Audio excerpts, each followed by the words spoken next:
All right. Hello, everyone. Welcome back to another episode of the Homestead Challenge. I am so excited. I haven't had a guest in a very long time, but now I have Rachel on from our Handcrafted Home, the most beautiful blog, by the way. So excited for her to share that with you.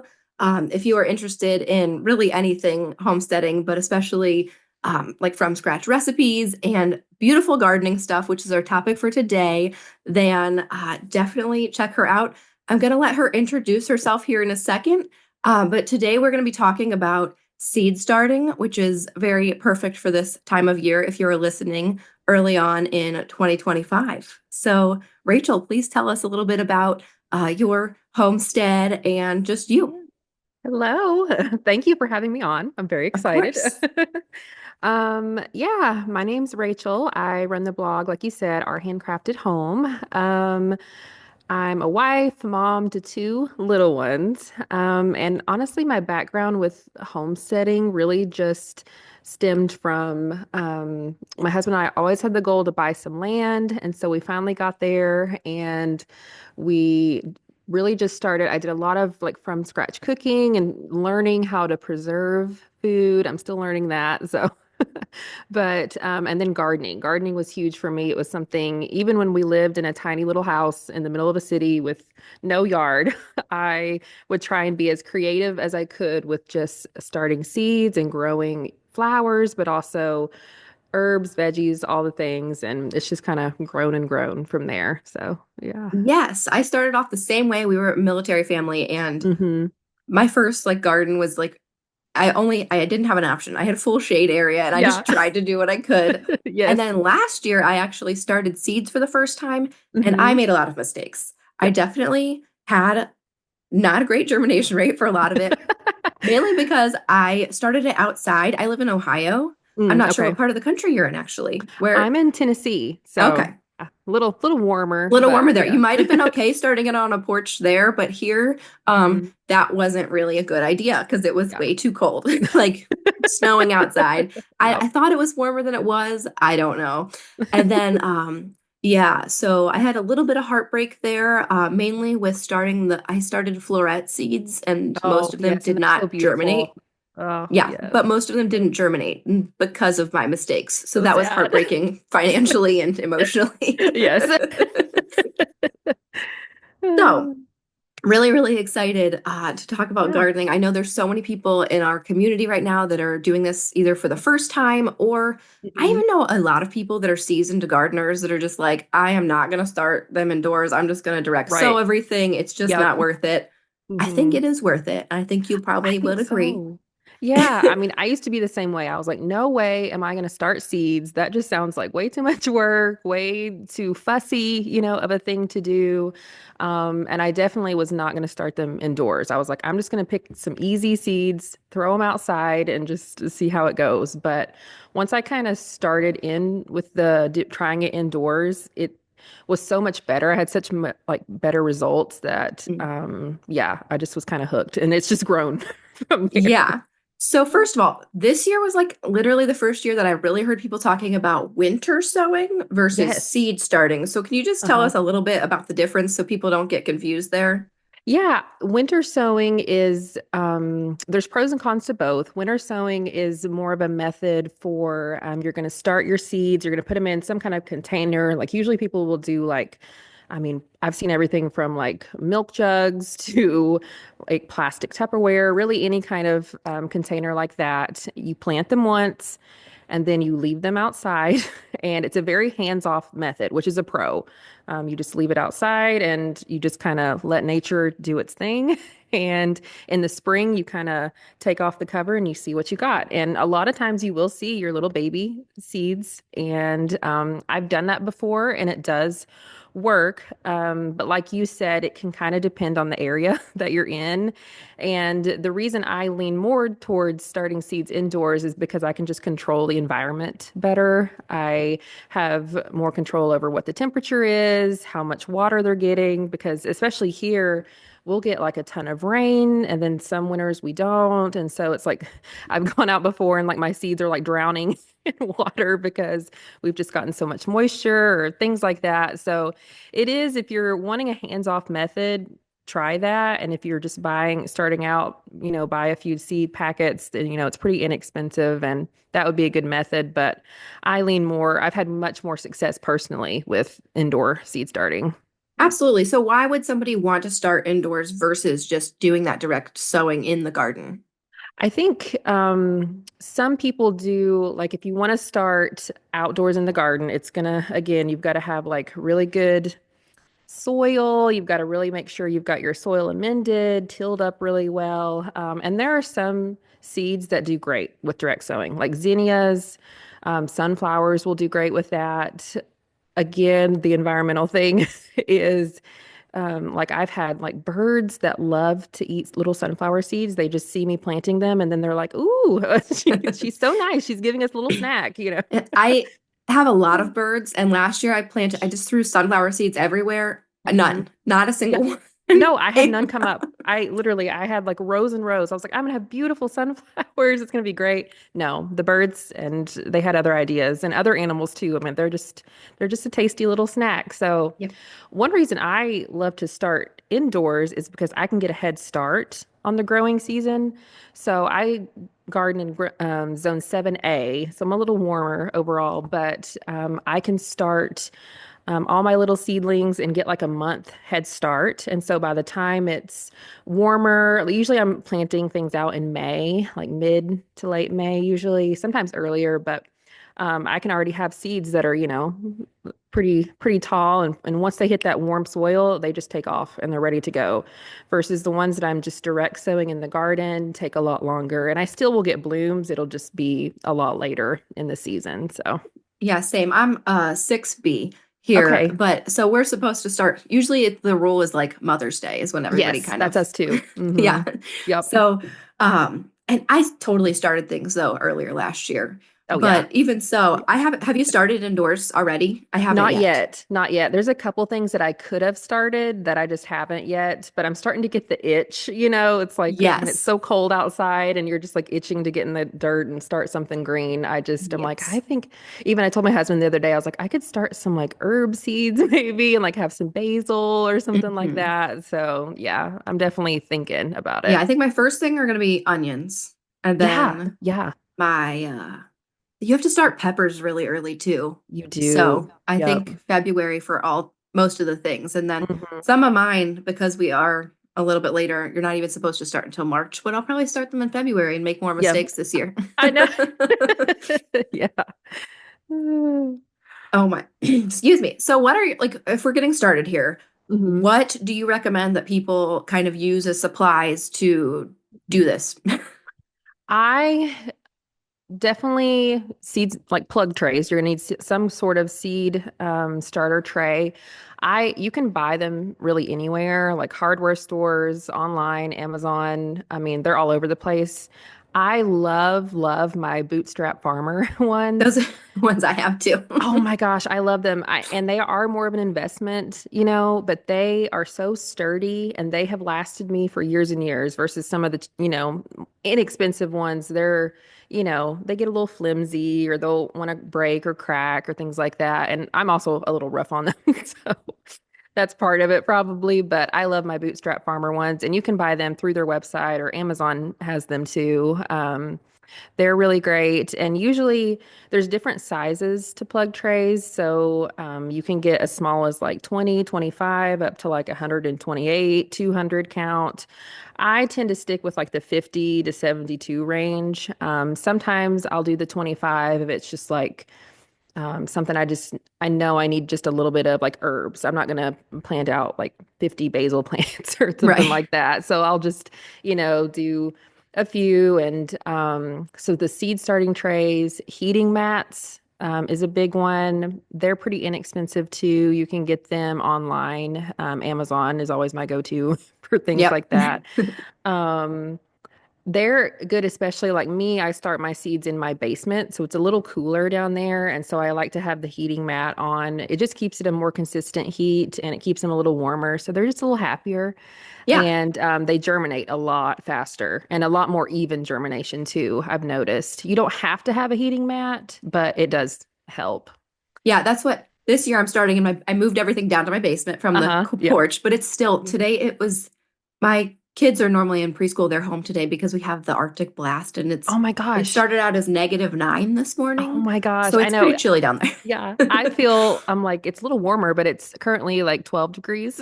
Yeah, now. that's So pretty cold for it's Tennessee. I cold. mean, It's I don't cold. even know Yeah. what it is right now, but it might have Yeah. heated up. It's Mhm. heated up to 2 here. So there Yeah. we It's go. very balmy. Yeah. Just a warm day. So do you use the heating mat for every single thing, or are there some things that you don't use the heating mat for? I don't use the heating mat if for like cooler, they call them cool flowers. Like all of your spring kind of flowers, like snapdragons are a good example. That things that like the cooler temperatures generally, Okay. I won't use heating mats for.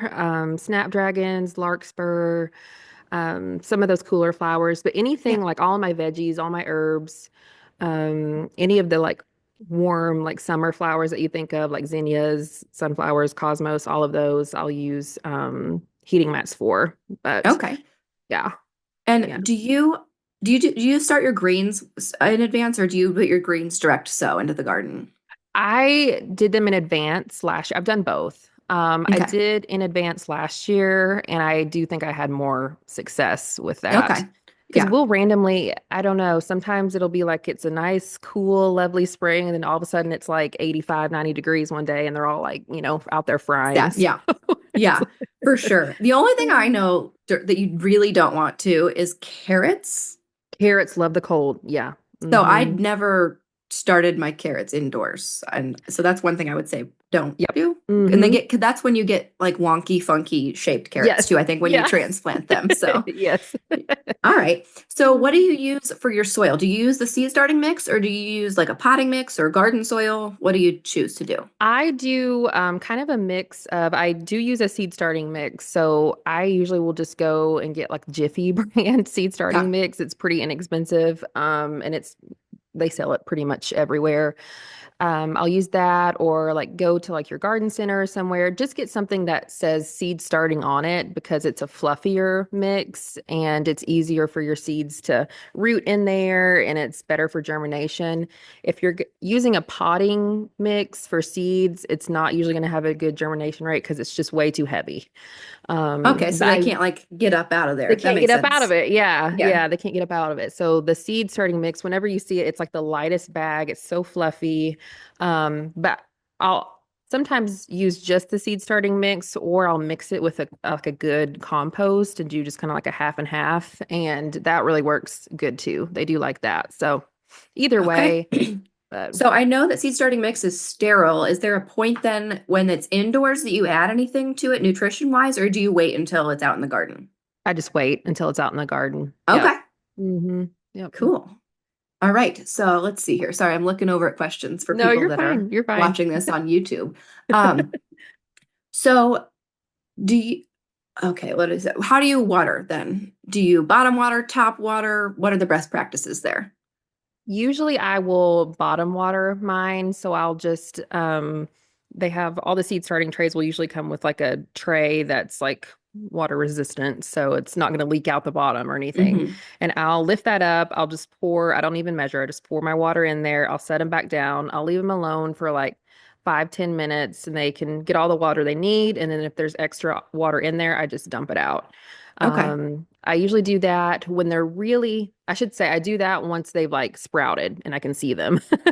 Once before they even germinate, I'm top watering. I'm just using like a spray water bottle and just spraying them to keep them wet.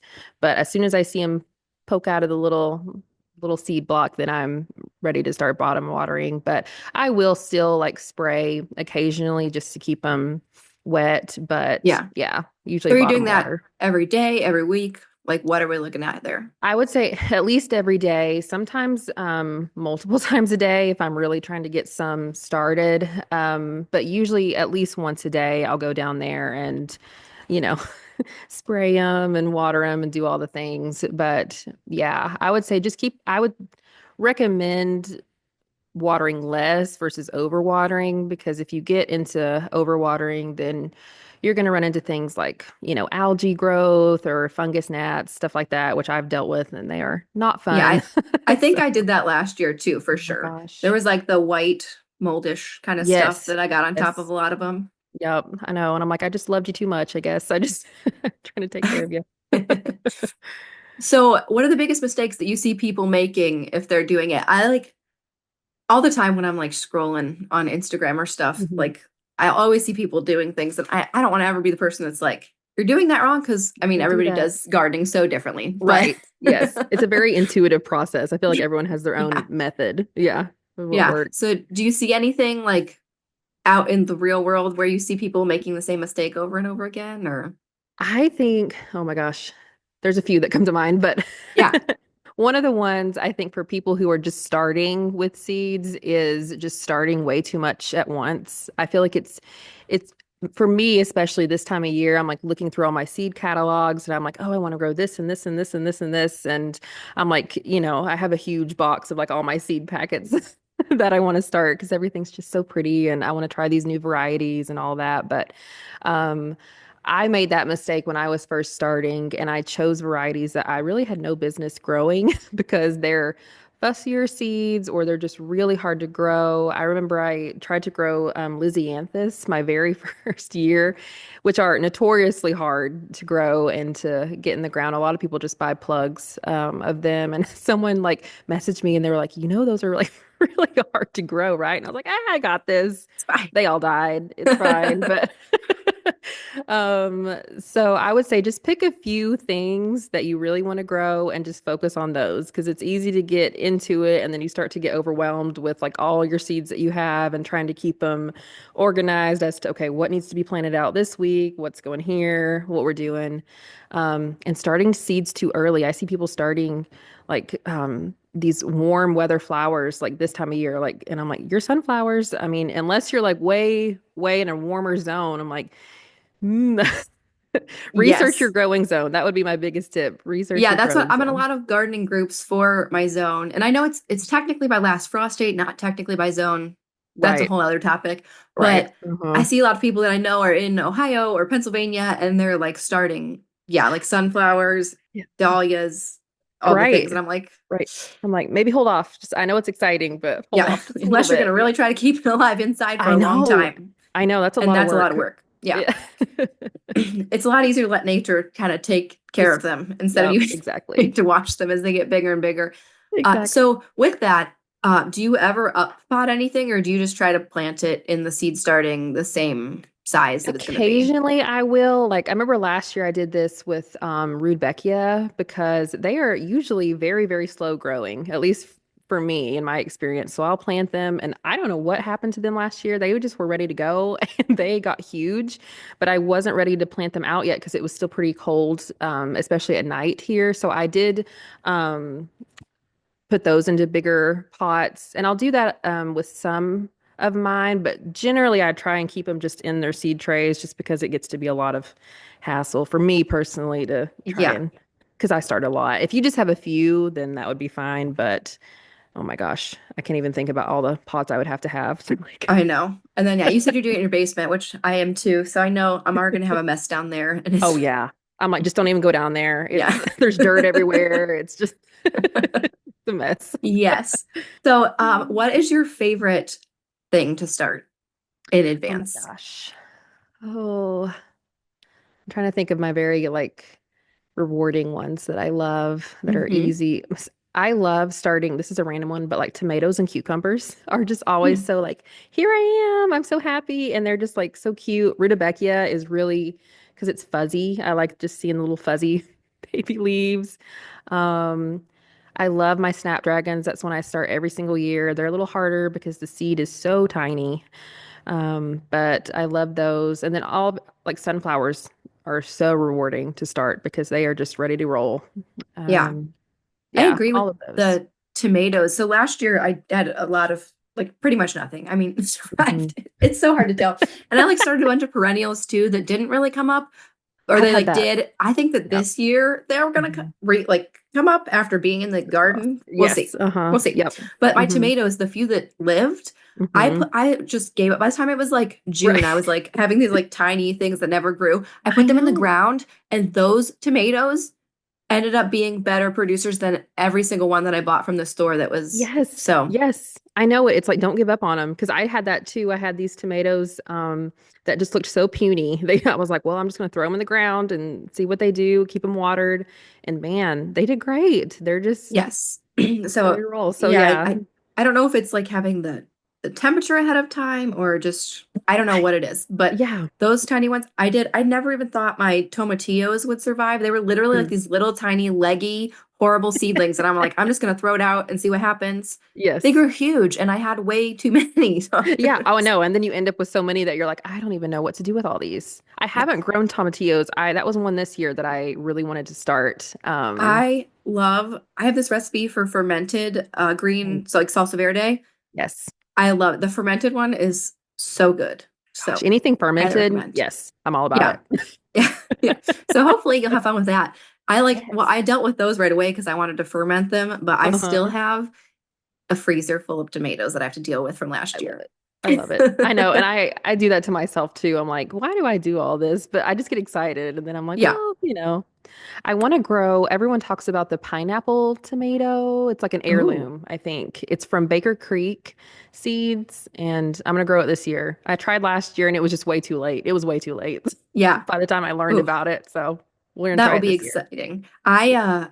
I grew the like I grew mostly normal, but then the purple Cherokee were the only like Oh, not like weird, but like, hmm, I kind grew of those different, last like year. They did pretty heirloom. well, but we had a lot of drought and then a Hmm. lot of them split. So that was Yes. my big issue. Yep. But then we had a 100-year-old oak tree fall onto my garden. So it's like right as my tomatoes were like coming up in No. like, they Oh don't come no. up here until kind of late. It was like probably end of July.